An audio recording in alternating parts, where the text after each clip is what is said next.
Welcome back to the office. So I'm going to talk about one of the biggest mistakes that salespeople make, myself included. And this is something that if you're doing, you're leaving money on the table. And more importantly than just leaving money on the table, you are robbing people of a great experience that you could be otherwise providing as a sales professional. And this really came up for me because I actually had a call with somebody that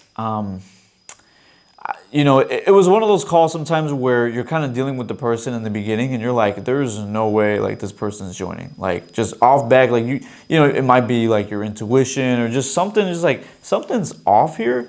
And this is definitely like not going through. Like there's just no way that this is going through.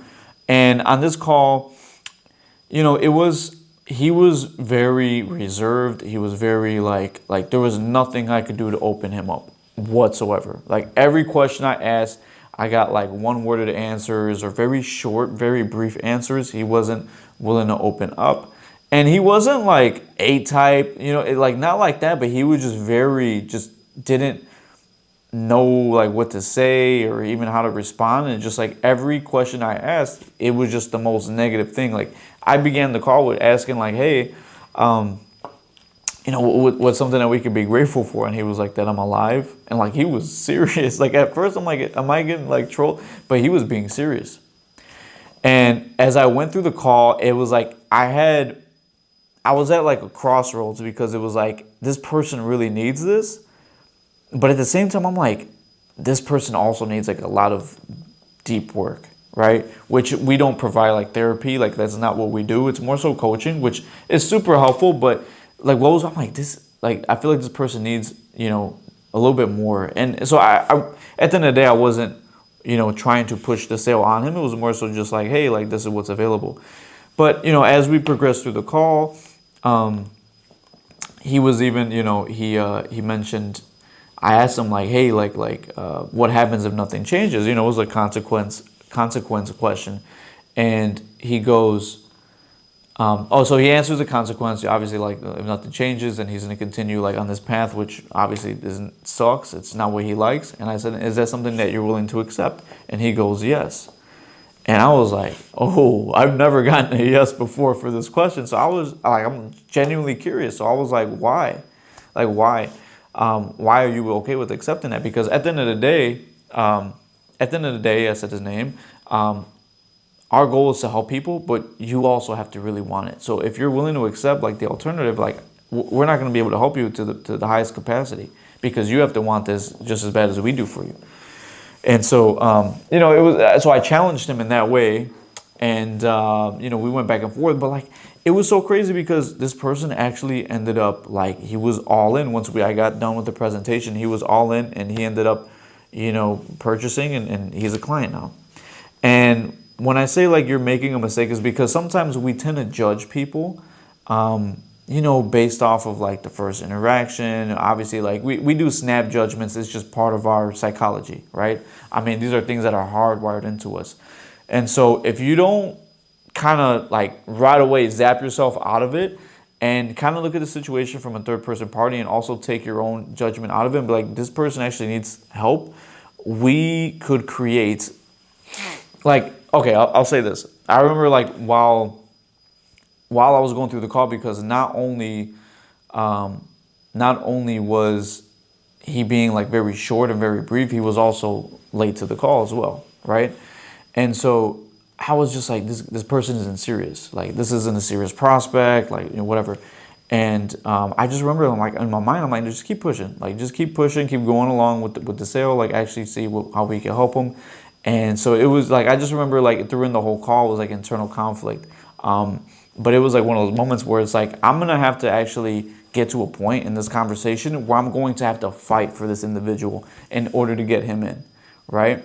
And it was, I mean, what I said was true. Like, hey, like if you want help with your situation, you have to want it just as bad as we do for you. Because at the end of the day, it's like the saying, you could take a horse to the water, you could lead a horse to the water, but you can't make the horse drink it. Now, you could do certain things to make the horse thirsty, right? You could give the horse a salt cube or, something like that. But it's like Anyway, so I say all that to say that we might have people that come to the call, whether it's what they come with an attitude, they come with like, oh, just tell me the price. Like, and at the end of the day, it's like these people might just be frustrated because they've been like professionally, I don't know what word to say. I'll just say professionally neglected, right? They've been on a bunch of sales calls. They're trying to figure out the solution to their problem, and they're just going through all these processes, these scripts, you know, and it's just like it gets exhausting to a certain point. And so the faster that you could just recognize the kind of person you're dealing with and understand why they're responding the way they are, rather than just like right away like, oh, this isn't a sale, like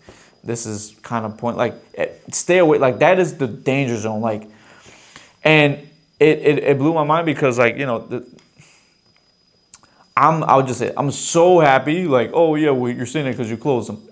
It's aside from that, I'm so happy this guy got in because like he really needed this. Like, oh my God, 100%. He needed to be, he needed to get in, right? Because obviously what we sell is communication, and that was also another thing that was going through my mind because I was like, yo, this person is having a hard time kind of communicating just with this conversation alone, right? And there was other factors, like he was in a very, like it was broad daylight. It was like, I think early in the afternoon, he was in a pitch like dark room.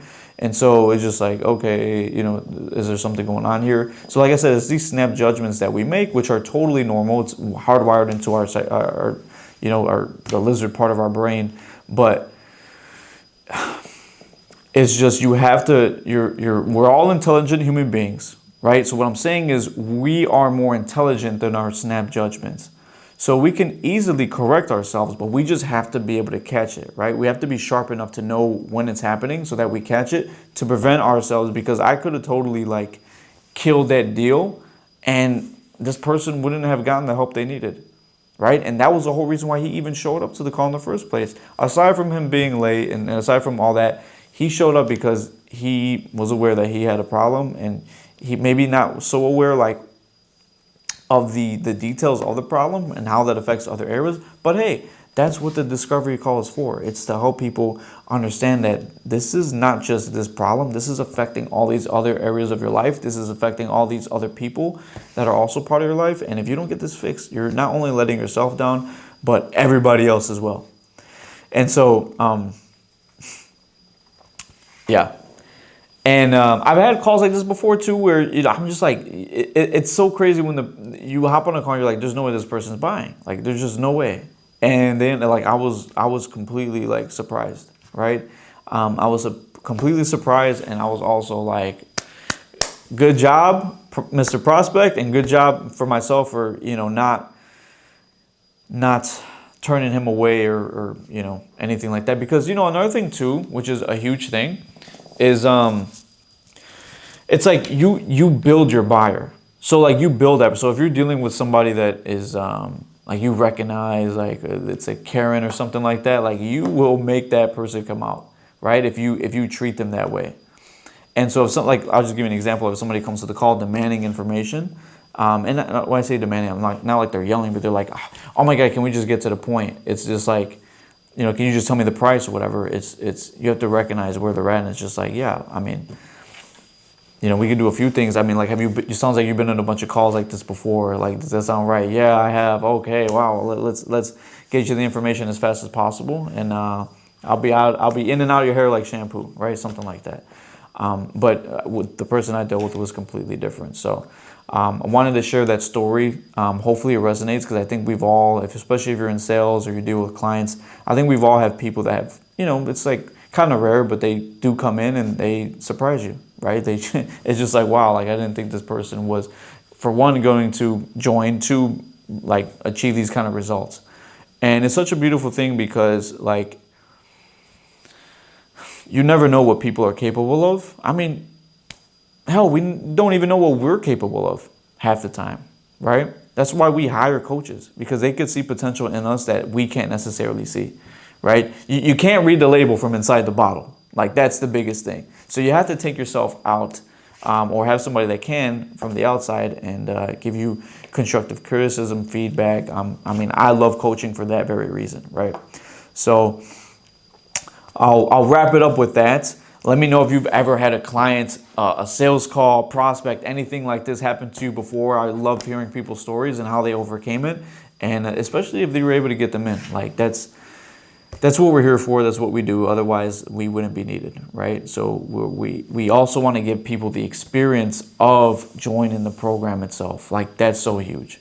One thing that I do is even after the call, like I send them a message, so that way it doesn't turn into a chirp. I'm like, yo, congratulations on drawing a line in the sand and jumping in. You know, I'm super excited for the journey you're about to embark on. I've seen so many transformations come inside, and I'm really excited to see you. You know, just really get them hyped up. It's almost like a hypnotic thing, but you're doing it for good, because the experience you give the prospect or the client coming in, like, will enhance what they do with it. So if you get them in this very resourceful state and this winning mindset, like, they're gonna come in with that momentum. So it's not just like, hey, close the deal, make the sale, make the money, but it's like, how could I set this person up for as much success as possible, right? Because like, wouldn't you want that? Wouldn't you want somebody else to do that for you? Like, I'm pretty sure you guys have like other mentors or, you know, people that you look up to online, or like they're speakers.